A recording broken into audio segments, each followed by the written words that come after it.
Si l'on en juge par cette exceptionnelle affluence ce mardi matin, on peut sans se tromper affirmer qu'elle était plutôt attendue, cette réouverture, après environ 10 mois de travaux de la brocante Ami du quartier de la Madeleine à Épinal. Un bâtiment de 800 mètres carrés racheté l'an dernier à la ville par l'association d'insertion, qui l'occupe déjà depuis les années 80 et qui avait vraiment besoin d'être réhabilité et remise aux normes. Sur le plan de la sécurité, sur le plan de l'accessibilité, aujourd'hui, les personnes à mobilité réduite ont accès à l'ensemble du bâtiment. On a équipé le bâtiment de sanitaires adaptés, donc c'était vraiment pour nous important que tout le monde puisse bénéficier de notre offre de service.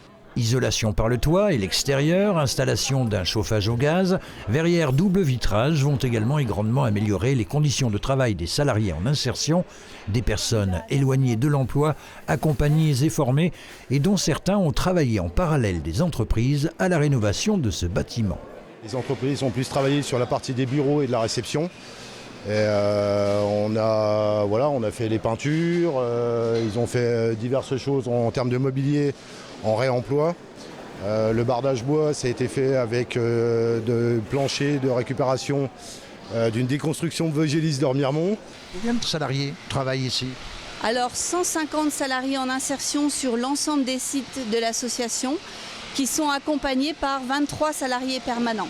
Des objets de seconde main, en bon état et peu onéreux, voilà ce que recherchent avant tout les presque 10 000 adhérents à l'association et aux profils variés. Je pense que c'est bien de recycler les anciens objets et puis de faire profiter des gens qui sont dans le besoin aussi, quoi. On fait de bonnes affaires ici ? Oui, ça va. J'ai tout perdu dans un incendie et du coup ça me permet de racheter tout ce que j'ai besoin. Surtout le plaisir de se retrouver ici en famille et puis de fouiller, de voir des souvenirs aussi, des objets qu'on n'a pas vus depuis longtemps, se dire tiens... Voilà, c'est juste ça aussi.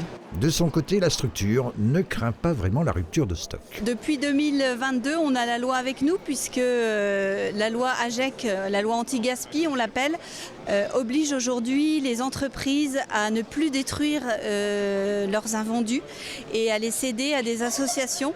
Et c'est vrai qu'on a par ce biais l'opportunité de récupérer un grand nombre de matériaux et de produits qu'on réutilise pour nos fins en interne, qui nous ont servi à réhabiliter la brocante et qu'on peut revendre ou qu'on peut redonner à des personnes qui en ont besoin.